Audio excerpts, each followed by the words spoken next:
So yan po yung mga sangkap ko sa aking macaroni spinach bechamel.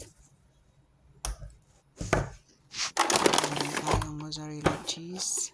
Ayan yung macaroni natin, 500 grams. Yun yung ating spinach.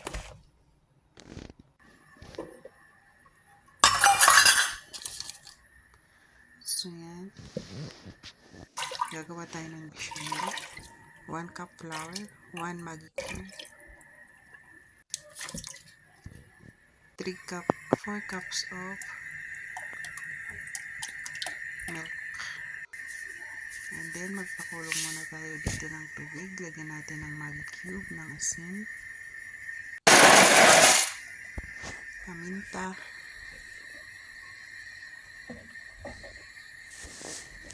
and pakuluan lang natin siya ng mga 20 minutes.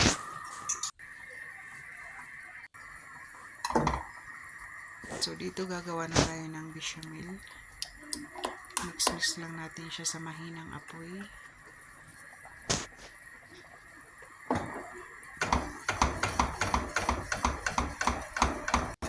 Tsaka na kayo maglagay ng cream pag luto na yung ating bechamel.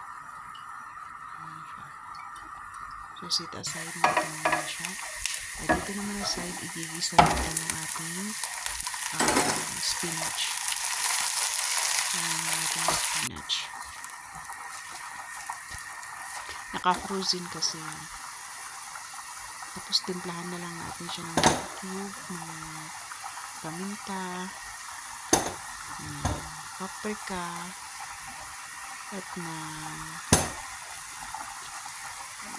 ng cumin or kamon sa Arabic.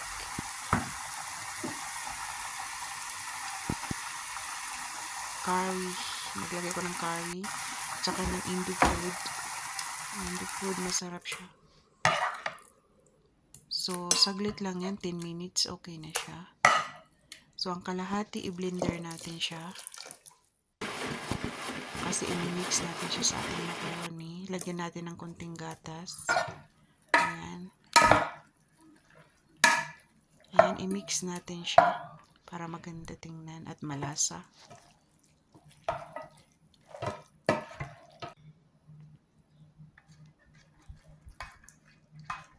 So, dito i-add natin yung bechamel. Huwag lahat. Lagyan natin muna yung ating baking pan ng bechamel para hindi dumikit yung macaroni natin. Ayan, layer by layer yan.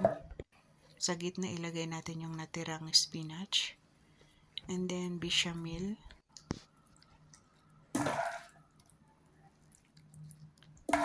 And then lagyan natin ng mozzarella cheese.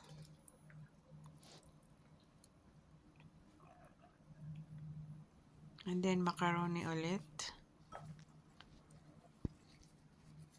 And then pinakamaraming bechamel sa taas na, sa last na. Napakasarap nito. And then mozzarella cheese. Super sarap nito, nagustuhan talaga ng lahat.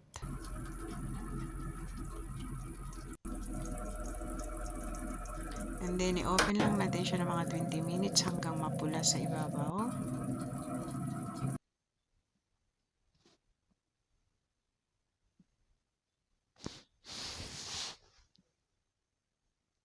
Siyan, paunti-unti na siyang pumupula.